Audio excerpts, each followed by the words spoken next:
Hey there, good morning, world. Today, I'd like to share another one of my bits of bravery. This is number 26 of 30. Today, we are going back in time.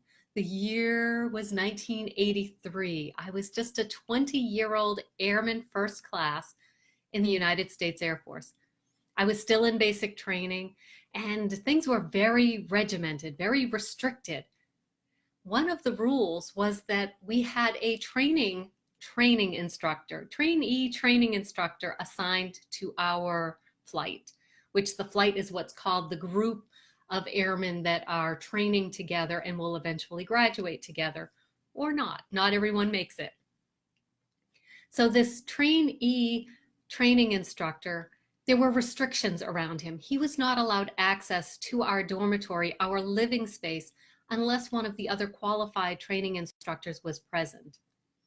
So we had had a morning session, the training instructors were there, the trainee instructor was there, and then they all left. Well, the trainee, he had left his cigarettes inside the dorm, inside the barracks. I was on dorm guard duty at the time, which meant I stood at the door with a little window, and I had to allow access to the room. No one could get in unless they were on our list. So he came back, boom, boom, boom, pounds on the door. And I respectfully, asked him how I could help him. And he said, "Let me in, I forgot my cigarettes." And I said, "I'm sorry, sir, I can't allow you in. Sergeant Hinton and Sergeant Craig are not here." "What do you mean they're not there? I just left 5 minutes ago. They were still there." "I understand that, sir, but they have already left." And so he's pounding on the door and he's angry. I mean, he needed to smoke. I have never smoked. I don't understand that craving, have never experienced that. But I lived with two parents who smoked for pretty much their entire lives. And I understood that when you had a cigarette craving, you had a craving and it needed to be taken care of. So we had this man who was, okay, I'm going to go the stereotype way. He was a short man, and he kind of felt that thrill of power of being able to dominate these young airmen.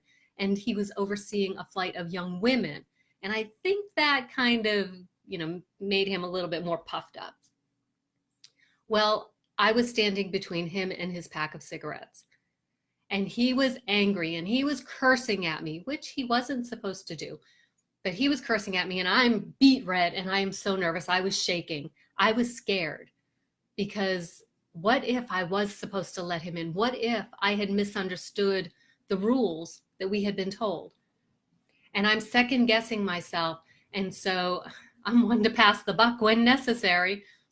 I said, "Excuse me, sir, wait here just a moment," as if he had a choice.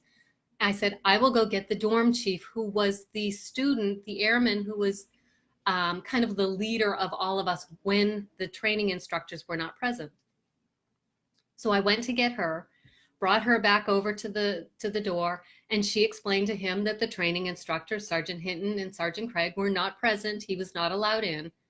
And the man blew a gasket. "It will take me 30 seconds to walk in there, get my cigarettes, and get my butt out." He didn't use the word butt. And he's cursing and he's stomping his feet. He's like a toddler having a temper tantrum. So finally I said, "I can get your cigarettes for you and I can put them outside of the door." "You go do that. Why are you delaying me? You should have thought of that before." I'm thinking, you could have thought that before too. I don't know if I thought of that at that moment, but later as you're replaying these conversations, you think of things. So I went to the office, found his cigarettes, brought them out, and then I made him step down the stairs to the landing so that I could see him, but that he would not be able to get there in time for me to put the cigarettes out on the floor. "Why can't you just hand them to me?" The dorm guard, or the dorm chief, I remember she piped up, "Sir, that would be a security violation. That would be a security risk because you could pull the door out from her hand and enter our quarters. So, sir, step down the stairs if you want your cigarettes." So he's huffing and puffing and he goes down there and he's standing there and you could just see the steam, he was furious. He needed that cigarette.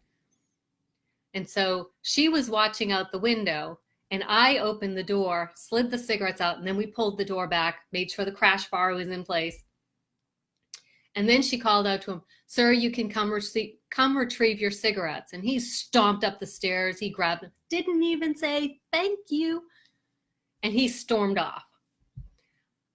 As I said, I was visibly shaken. My face, I know, was a gazillion colors of red. It really scared me. Holding my ground against him with just this door. And again, I started to doubt myself whether I was actually supposed to refuse him access, because he was always in and out of our dorm room. But the kicker was, whenever he was there, the other training instructors were there as well. So later that day, when the official training instructors, the assigned training instructors, came back in, and the dorm chief went to them and told him what had happened. And I believe it was Sergeant Craig she had reported it to. Not that that matters, but that sticks in my head.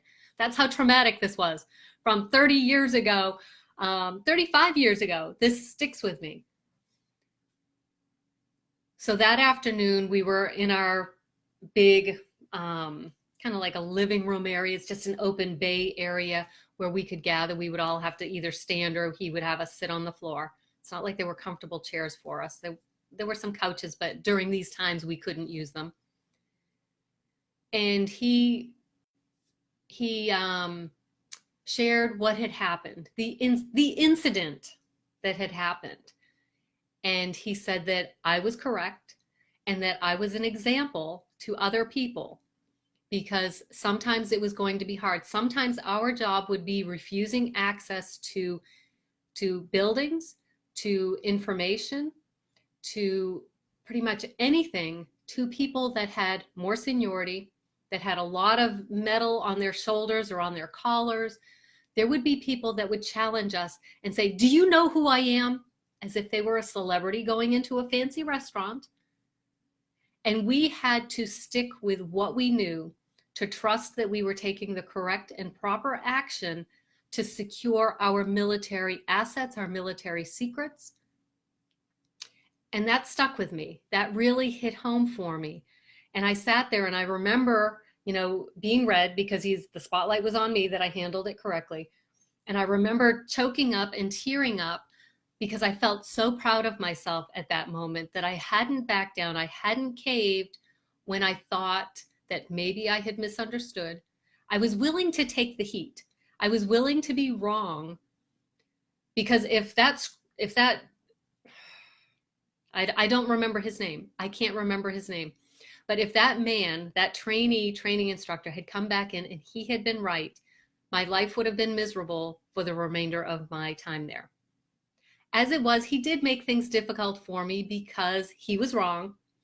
He threw a temper tantrum. Everyone was aware of it. So I was on his bad side somewhat, but I was in the right. And that did take a lot of courage for me to do, because I didn't know how to handle that situation. I didn't know how to handle that anger, that aggression. Someone, the big bad wolf pounding on the door saying, "Let me in." And I'm just there saying, no, the whiskers on my chinny chin chin. Sometimes we do things and it's scary, but it makes a great story later. So that's my 26 of 30 bits of bravery for you today. Just remember, sometimes when you know you're right, don't start second guessing yourself, or accept that you may be wrong, but you are acting for the higher good, the higher level of security and safety. In that situation, my being wrong would have meant that he would have been delayed. His gratification for that cigarette would have been delayed, but our building remained secure. And that was my primary task. That was my assignment, to keep the building secure. And if he should have been allowed in, there's no great harm in that he wasn't allowed access. If, however, he should not have been allowed in, and I did allow him in, that's when the bad things really happen. So know what you're supposed to do, trust yourself, and stand up for yourself. and it will make a great story. So I hope you enjoyed this bit of bravery, and I will be back tomorrow or the next day, probably with number 27. Have an amazing day, and I'll see you soon.